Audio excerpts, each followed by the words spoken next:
உக்ரைனோட அதிபரான விளோடிமிர் Zelensky அவர்கள் முன்னாடி சும்மா சொல்லிட்டு இருந்தா நம்ம சேனல்லையும் பார்த்துருந்தோம். நார்த் கொரியாவோட ட்ரூப்ஸ் அதிகப்படியான ட்ரோன்களை யூஸ் பண்ணி பழகிட்டு இருக்கிறாங்க அப்படிங்கிறது போல. இப்போ ஜப்பானுக்கு வந்து பார்த்தீங்கன்னா ஒரு நோட்டீஸ் கொடுத்துக்கிறார். அதாவது ஜப்பான் நார்த் கொரியா இருக்கிறாங்க இல்லையா, அதிகப்படியான ராணுவ பயிற்சி எடுத்துக்கிட்டு இருக்கிறாங்க. எங்களுக்கு எதிராக வந்து பார்த்தீங்கன்னா போரில் பார்ட்டிசிபேட் பண்ணி ட்ரோன்களுக்கு எகெயின்ஸ்டா எப்படி அவங்க ப்ரொடெக்ட் ஆகிக்கணுன்ற எக்ஸ்பீரியன்ஸ் அவங்களுக்கு கிடைக்குது. அதுவும் எங்களோட போர் செஞ்சு அதை பழகிக்கிட்டு இருக்கிறாங்க. அது ஜப்பானோட செக்யூரிட்டிக்கு ரொம்ப பெரிய ப்ராப்ளம். Extremely dangerous. நாலேஜ் கிடைச்சிக்கிட்டு இருக்குது அவங்களுக்கு. ஹைபிரிட் வார்ஃபேர், மாடர்ன் வார்ஃபேர் எப்படி இருக்கும் அப்படிங்கிறது பார்த்துக்கிட்டு இருக்காங்க. அவங்க ட்ரோன்கள் கிட்ட இருந்து தற்காப்பு அடைய ஆரம்பிச்சிருவாங்க. அதுக்கப்புறம் பார்த்துக்குங்க ஜப்பான், ஒன்றும் பண்ண முடியாது. அப்படிங்கிற ஜெலன்ஸ்கி அவர்கள் வந்து பார்த்தீங்கன்னா அஃபீஷியலா அனுப்பியிருக்கார். எங்களுக்கு எதிரா போரிட்டு பயிற்சி எடுத்துக்கிறாங்க அப்படிங்கிறது போல உக்ரைனோட அதிபரான ஜெலன்ஸ்கி அவர்கள் சொல்ல ஜப்பானுக்கு என்ன கேட்கிறார் இவரு?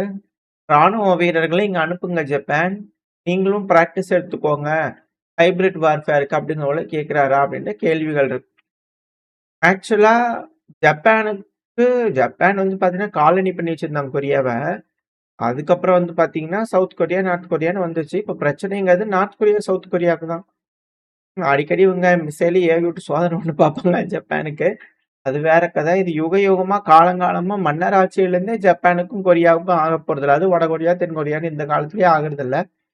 அப்படி இருக்கும்போது எப்படி திரும்பி சென்று முடிஞ்ச வைக்க பாக்குறாங்களா அப்படின்ற கேள்விகள் இருக்கு. என்ன மாதிரி இங்க அலையன்ஸ் ஃபார்ம் ஆயிட்டு இருக்கு, பழையபடியேவா அப்படிங்கிற கேள்விகள் இருக்கு. என்ன நடக்குமோன்னு தெரியல. பட் ஆனா இங்க வந்து பாத்தீங்கன்னா கொஞ்சம் அப்படியே தீக்குச்சி உரசி கொண்டிருக்கிறது அப்படிங்கிற மாற்று கருத்துல. இப்போ பார்ப்போம் ஜப்பான் எந்த அளவுக்கு உக்ரைனுக்கு உதவ போறாங்கன்னு. ஏன்னா இப்போ யூரோப்பியன் யூனியனை கொஞ்சம் பின்வாங்குற மாதிரி தெரியுது. ஸோ இப்படி இருக்கும் சமயத்தில் வந்து பார்த்தீங்கன்னா, அது மட்டும் இல்லாமல் அதே ஜப்பானில் அந்த நியூஸ் பேப்பரு யார் இது போல் பப்ளிஷ் பண்ணாங்களோ அவங்களே வந்து பார்த்தீங்கன்னா கீழே ஹைலைட் பண்ணிக்கிறாங்க.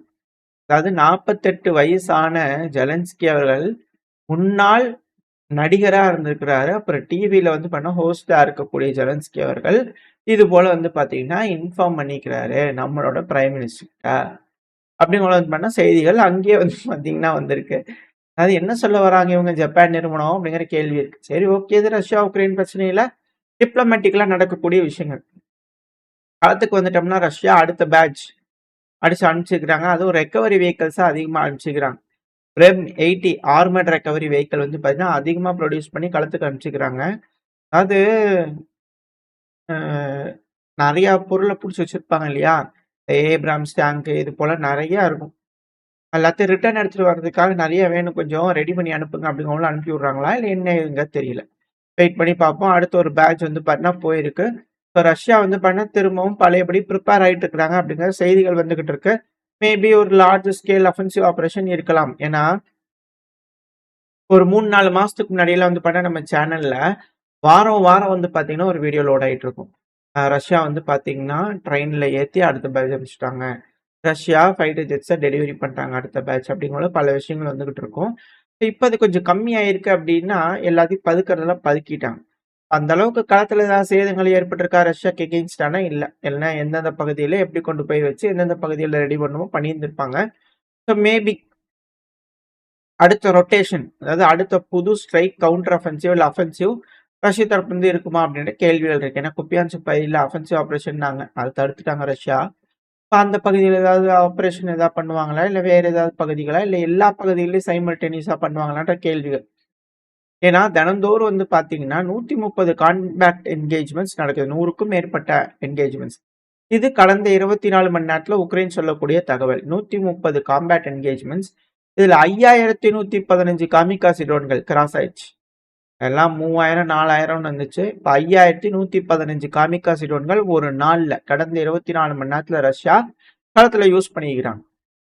அது மட்டும் இல்லாம 65 முறை ஏர் ஸ்ட்ரைக். இதுல 161 கைடட் ஏரியல் பாம் வந்து பண்ணா டெலிவரி பண்ணிட்டு போயிருக்கிறாங்க. உக்ரைனுக்கு மிக பெரும் சேதங்களை ஏற்படுத்திட்டு இருக்கிறாங்க களத்துல. இப்படி இருக்க சமயத்துல தான் வந்து பார்த்தீங்கன்னா உக்ரைன் இந்த மீடியாக்கள், அதுக்கப்புறம் வந்து பார்த்தீங்கன்னா மேற்கு நாடுகளை டிபெண்ட் பண்ணி எல்லா வழியிலையும் வந்து பண்ணா இருக்கிறாங்க. மீடியாக்கள் இந்த சென்ஸ் சைக்காலஜிக்கல் வார்ஃபேர் ரஷ்யா அப்படி, ரஷ்யா இப்படி கன்செஷன்லாம் அவங்க தான் பண்ணணும். நாங்க பண்ணல அப்படின்னு கூட சொல்றாங்க இல்லையா? இப்ப யுகே வந்து பார்த்தீங்கன்னா, அதுக்கு சேர்ந்து நிக்கிறாங்க. யுகேவோட டிஃபென்ஸ் ப்ரொக்யூர்மென்ட் மினிஸ்டர், அப்புறம் இண்டஸ்ட்ரி. பொலார்ட் அவர்கள் வந்து பார்த்தீங்கன்னா, ஜெர்மனோட டிஃபென்ஸ் மினிஸ்டர் போரிஸ் பிஸ்டோரியஸ் அவர்களோட சேர்ந்து உறுதிமொழி எடுத்துக்கிறாங்க. நாங்க ரஷ்யாவுக்கு எதிரா சண்டை பிடிப்போம். அதாவது ரஷ்யாவோட அ அச்சுறுத்தலுக்கு எகெயின்ஸ்டா நாங்க சண்டை பிடிப்போம். Fight against the Russian thread. அது மட்டும் இல்லாம அதை சீக்கிரமா முடிவுக்கும் கொண்டு வருவோம் அப்படிங்கிறது போல அவங்க தரப்புல இருந்து உறுதிமொழி எடுத்திருக்கிறாங்க. ஸோ எப்படி போய் ரஷ்யா கிட்டே பேச ஆரம்பிச்சிருவாங்களா சேனல் ஆரம்பிச்சு, இல்ல உக்ரைனுக்கு அதிகப்படியா உதவுவாங்களா? இவங்க அப்படி எதுவும் சொல்லல. உக்ரைனுக்கு அதிகமா உதவுவோம்லாம் சொல்லல. யூகேவும் ஜெர்மனியும் போய் ரஷ்யாவை ஃபர்ஸ்ட் கன்வின்ஸ் பண்ணி நண்பராகிறாங்களா?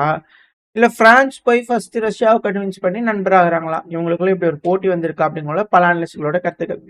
சரி, ஓகே. இதே எப்படியோ இது இங்க ரஷ்யா உக்ரைன் பிரச்சனை நடக்கக்கூடிய விஷயங்கள். அடுத்த நம்மளோட அதிபரான டொனால்டு ட்ரம்ப் அவர்கள் தேவதூதர். அதிபர் இந்த சென்ஸ் இந்த உலகத்துக்கே அவர் அதிபர் அப்படின்னாலும் ஆச்சரியப்படுறதுக்கு இல்லையா? அந்த ஒரு காரணத்தினால.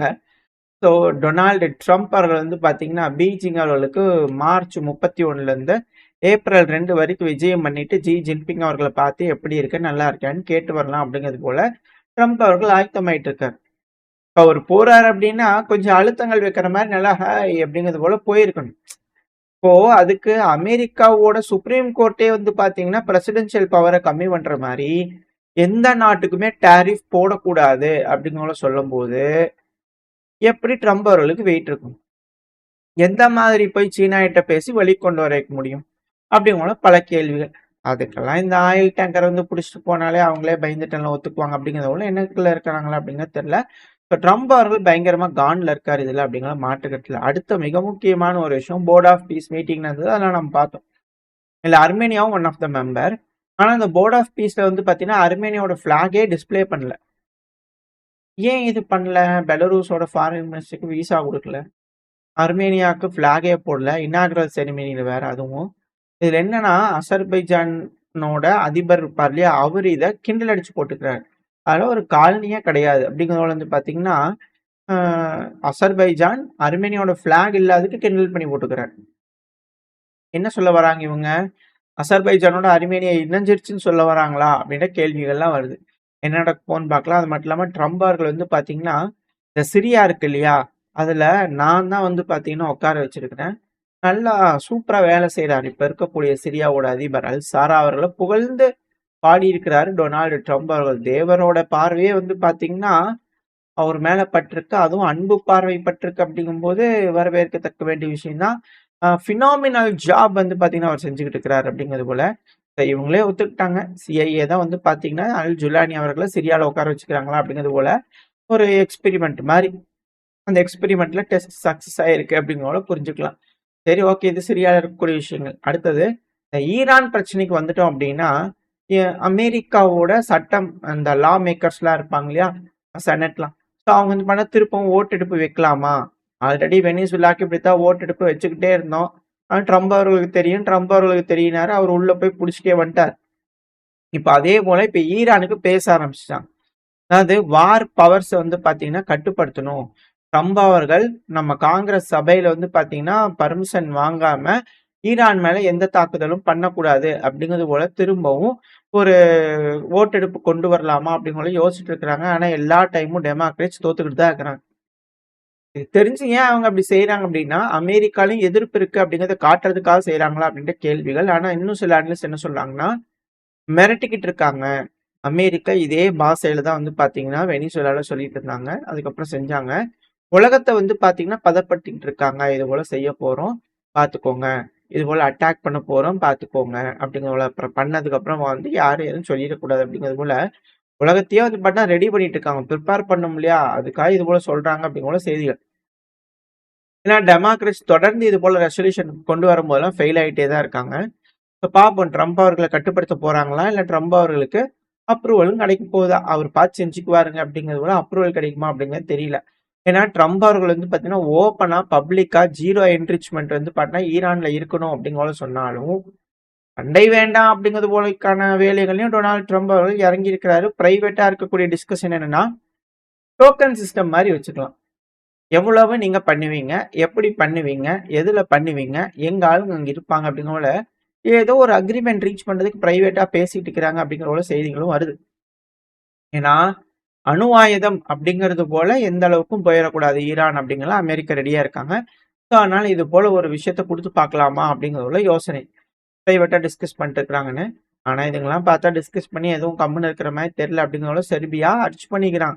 சிட்டிசன்ஸ் நம்ம ஆளுங்க ஈரான்ல யாராவது இருந்தா கிளம்பி வந்துருங்க. அங்க போர் பதட்டமா இருக்கு. சூழ்நிலை சரியில்ல. கிளம்பி வந்துருங்க உடனே அப்படிங்கிறத செர்பியா தரப்புலருந்து வார்னிங். நார்மலா இது போல எல்லா தரப்புலயும் வார்னிங் வந்துகிட்டு இருக்கும். எல்லாரும் குடுத்துக்கிட்டு தான் இருக்கிறாங்க எல்லா நாடுகளும்.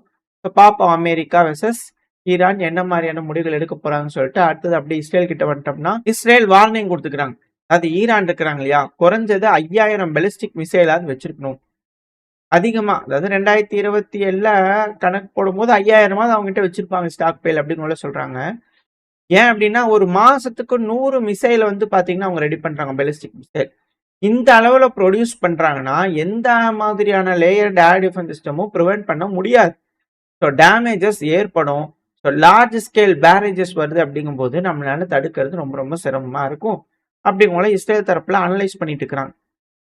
ஏன்னா ஒருவேளை ஈரான் அட்டாக் பண்றாங்க அப்படிங்கும்போது மிகப்பெருமளவுல சேதங்கள் ஏற்படும் இல்லையா? இப்பவே அதுக்கேத்த மாதிரி ரெடி ஆயிட்டு இருக்கிறாங்க. ஆனா இஸ்ரேல் இன்னொரு பக்கம் லெபனான்ல வந்து பார்த்தீங்கன்னா, வழக்கம் போல குண்டுகள் போட்டுக்கிட்டு தான் இருக்கிறாங்க. ஒரு பில்டிங்கே வந்து பார்த்தீங்கன்னா, அப்படியே போயிடுச்சு. பல அடுக்குமாடி குடியிருப்பு, பல அடுக்குகள் இருக்கக்கூடிய ஒரு அடுக்குமாடி குடியிருப்பு அப்படியே தரையோட தரைமட்டம் ஆயிடுச்சு. அது எல் தஹாட்டா அப்படின்ற ஒரு பகுதி. பெல்பக் ஏரியா லெபனான்ல இருக்கக்கூடிய பகுதி. ஸோ குறைஞ்சது 10 நபர்களாவது இறந்திருக்கலாம், 30 நபர்கள் காயமடைஞ்சிருக்கலாம் அப்படின்னு கூட சொல்றாங்க.